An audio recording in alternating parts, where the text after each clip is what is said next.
All right, how's everybody doing? This is the Comic Samurai. I want to welcome you to my next video, and tonight we're going to be continuing my series on comic book cover gimmicks. So let's go ahead and jump right in. First up, we got this Deathmate prologue. And when I saw this one, it really caught my eye. It was the first comic I'd ever seen that had a strip of foil on it, and I just thought that was so beautiful. I really liked how that one looked.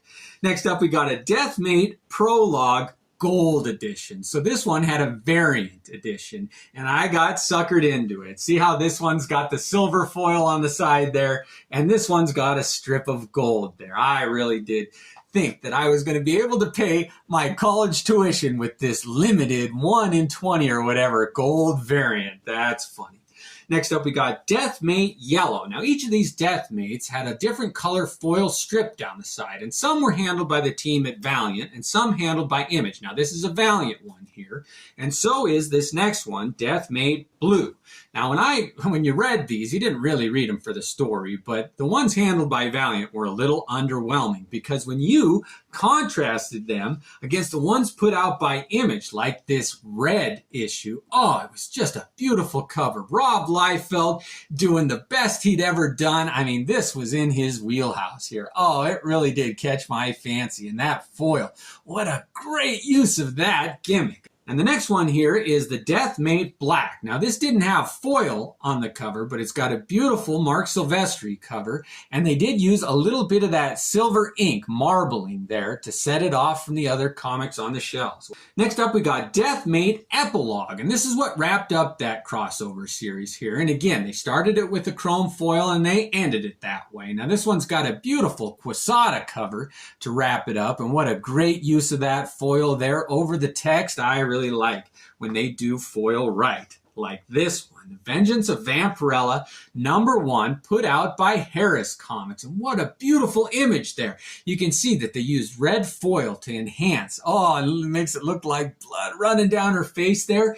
And this has got a bonus. It is a fold-out issue, so you get to see the whole issue. And there is foil on the whole thing. Oh, what a beautiful cover that one is.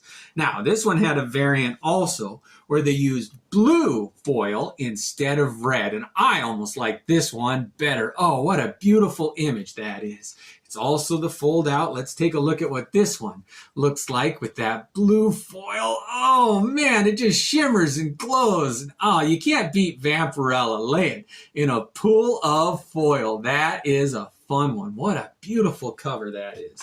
Next up, we got Oz #1. Now, this one had a variant also, but this first one, the direct sale, the deluxe edition, had a cardstock cover here with a foil stamp there. Oh, I like that.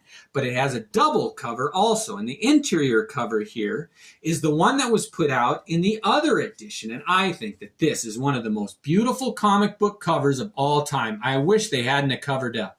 I mean, look at that. That Jack Pumpkinhead, he's one of my favorite characters. This is such an underrated comic series. I love that image.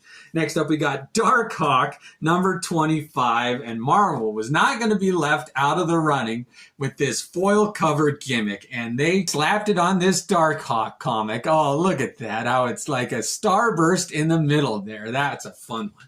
All right, next up we got Spider-Man 2099. And when Marvel came out with that 2099 run, they really wanted to introduce the characters and set them all off. And they had a couple of different ones. They had Hulk, Doom, Punisher.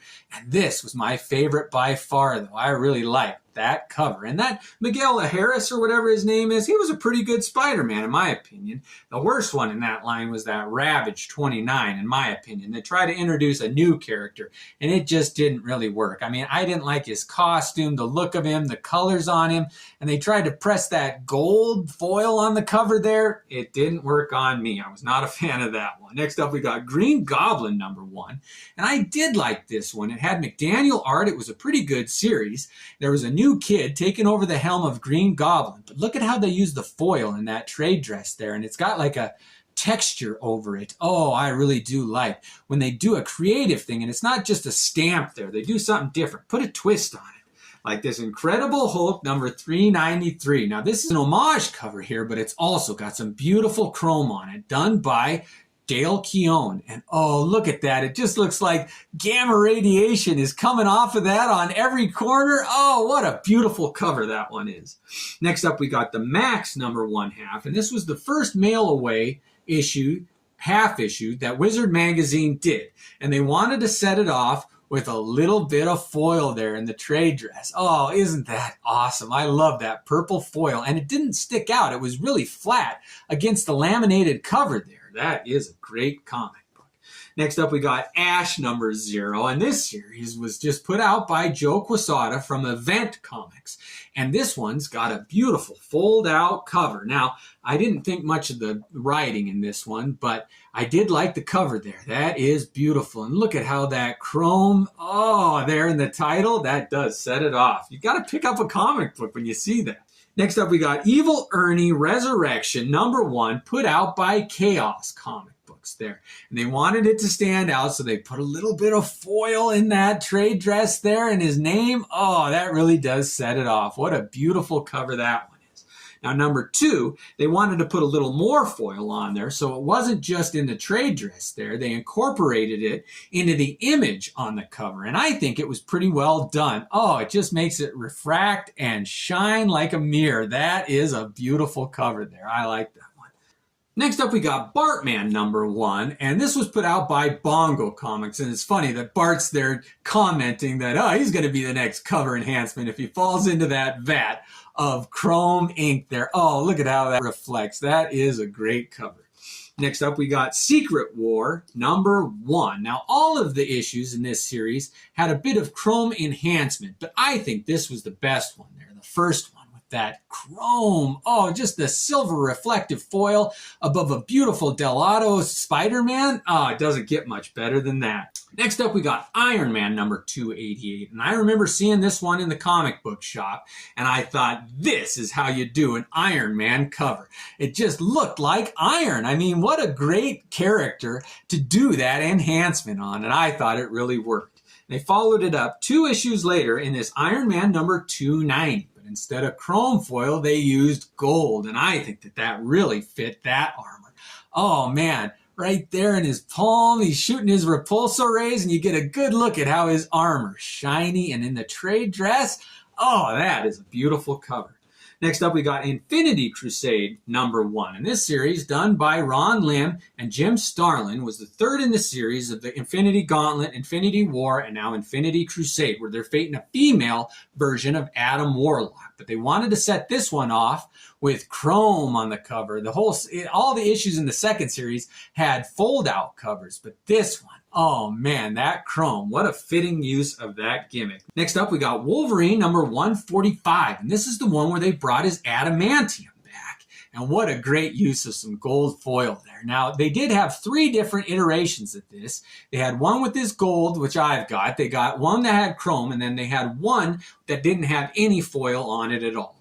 Next up, we got Clandestine number 1. Now, I think this is the most beautiful use of foil cover. There's some kind of a glaze on it that just makes it glow. Oh, Alan Davis did such a great job on the art here, and it is complemented better than any of the others, I think, by that use of foil on there. I don't know what kind of glaze it is, but isn't that amazing? It's like you're holding the rainbow in your hands there. Oh, that is just a beautiful cover. It just is electric when you hold it.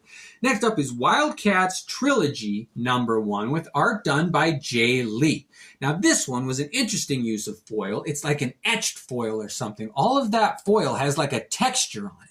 I think that they went to a warehouse and they had all kinds of samples with different foil colors and textures and different techniques, and they said, let's try that scratchy etched foil on the cover there. That's beautiful.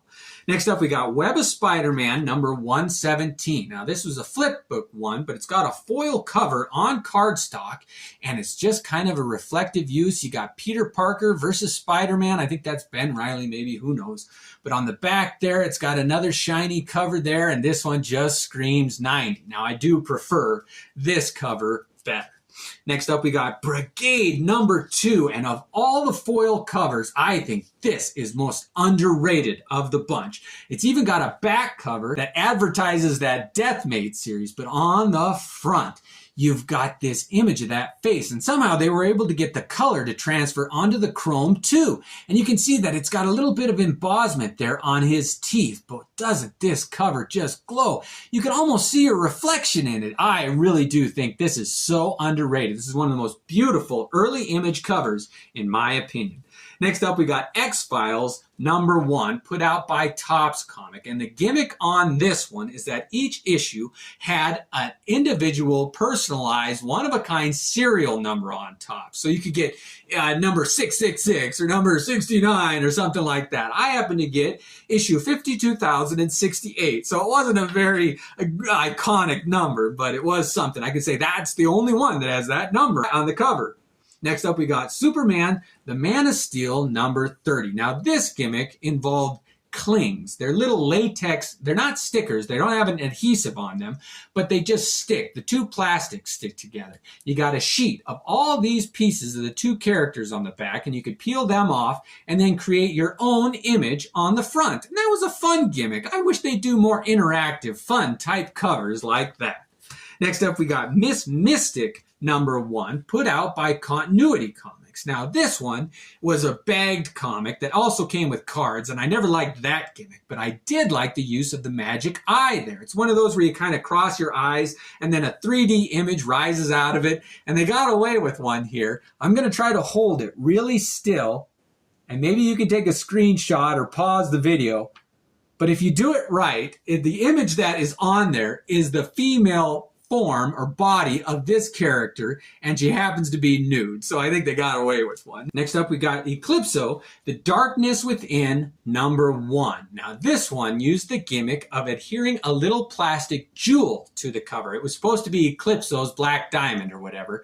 But, oh, I really do like that plastic, the purple that they used. It really was a good use of a little gimmick on the cover there. Now, a lot of people don't like this. They didn't think it was well written or something, and they didn't like the fact that when you stored it, it could damage the comic that was in front of it. But I thought that's perfect for Eclipso. He's a damager, he's a breaker, he's a villain. And so it's your comic that hurts the other comics. I just thought that's a perfect gimmick right there. Next up, we got Batman #427, and this is the infamous comic that had two different phone numbers in the back. Now, readers could call one or the other number and vote whether or not you wanted Robin, this iteration, Jason Todd, to live or die, and it was a close call from what I know. You can look up what the numbers were, but they did vote ultimately to kill Jason Todd. Next up, we got Bloodstrike #1. Now, this one was the most unique gimmick I'd seen to that point. It's got this special ink on the cover, these red splashes that is supposed to be the blood. And when you rub the blood would disappear. It was temperature sensitive. So we're going to do a little experiment here, and I've got a heat gun, and we're going to blow it onto the cover and see if we can't get that blood to disappear. Here we go.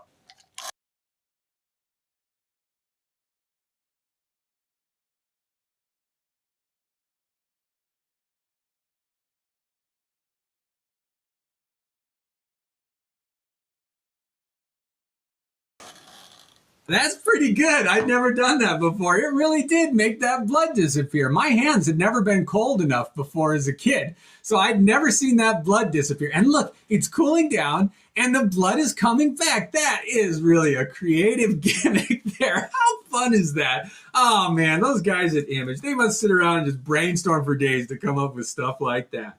Next up, we got Batman #497. Now, this is the trope that we're going to get into of the gimmick of fold-ins and fold-outs. So this had a little flap that you would fold out when you open the comic book. Now, the newsstand edition didn't have that, and I think it was unnecessary, but this is also the comic where Bane breaks Batman's back.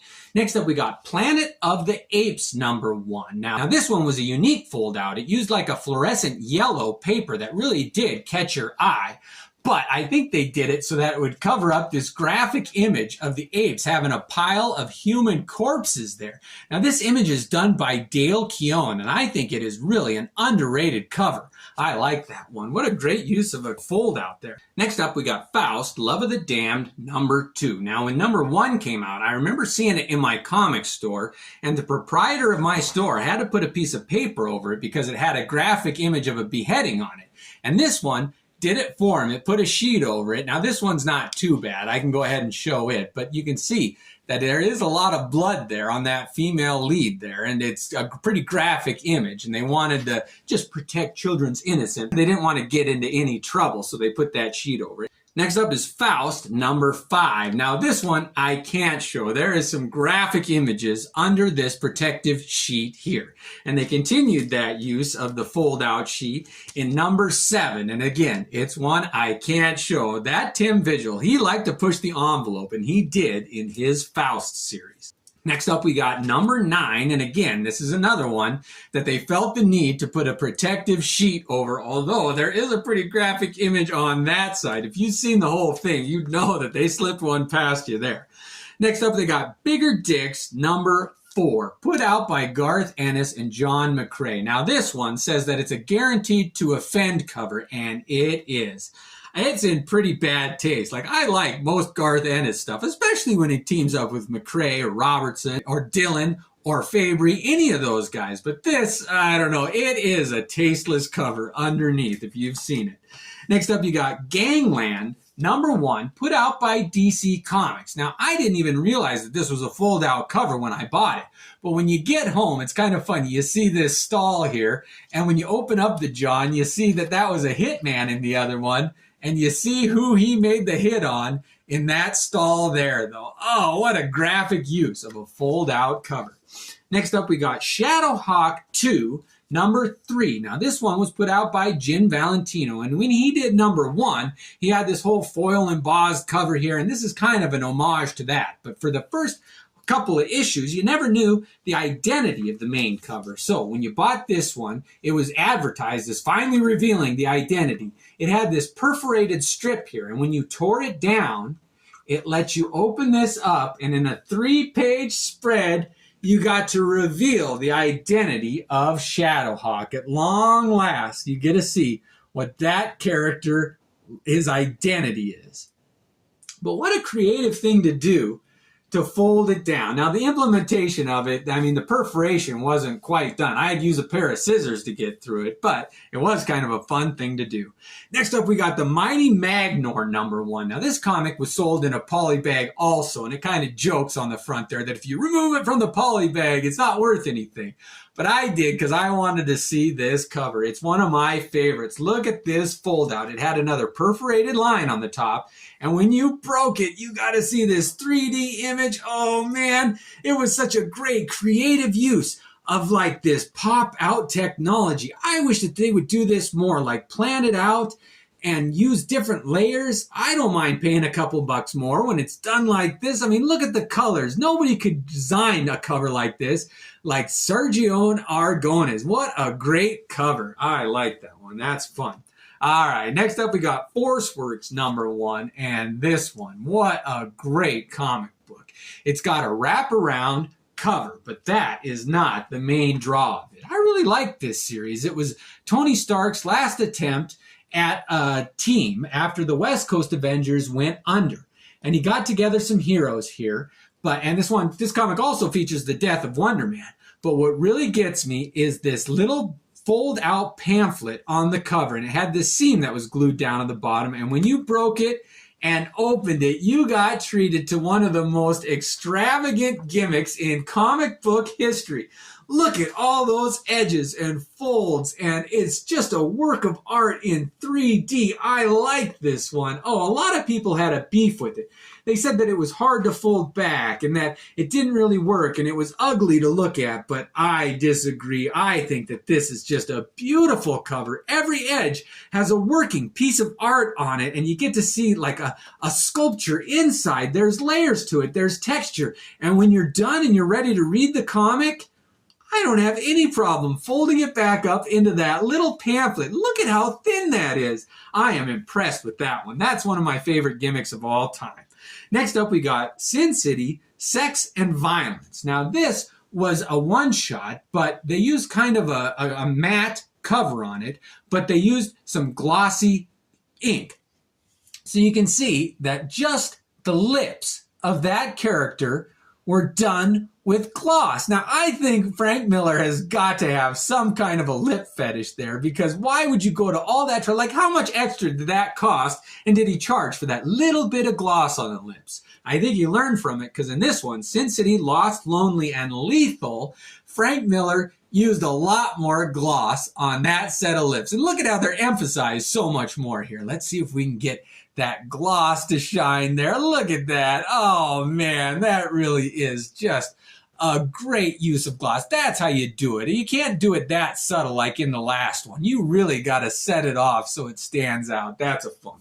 Next up, we got Breed Number 1, put out by Bravura, and this was a Jim Starlin vehicle that he did, and it featured another one of those gloss covers. Now, this one, I like how it wasn't just the red that was gloss, but it was the figure, too, that main character, how he drew him out and highlighted him using that gloss. And can you see how his eyes are red there?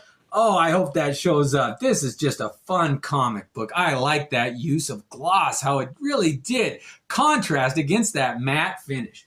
All right, last up, I always save the best for last. We got the Pro. Now, this was a one-shot done by Garth Ennis and Amanda Connor, and they teamed up and wrote a great story, entertaining, hilarious, and it just featured this gimmick on the cover of using that gloss again. Oh, look at that. And I love how they incorporate an image into the type or the title of a comic. And in this one, the main character is forming the P in Pro. I like that. But what really gets me is the contrast of the matte and the gloss. Oh, it really is just a beautiful cover. I like that one. It worked. Well, thank you for joining me on this trip down Gimmick Highway. It is so much fun for me. Oh, the memories that are coming back, it just is a blast for me. I hope you're enjoying it too. Join me in my next part. We'll see more 3D stuff, holograms. There's so many more gimmicks to explore. Oh, I love the 90s. I hope you did too. Well, thanks again and have a great night.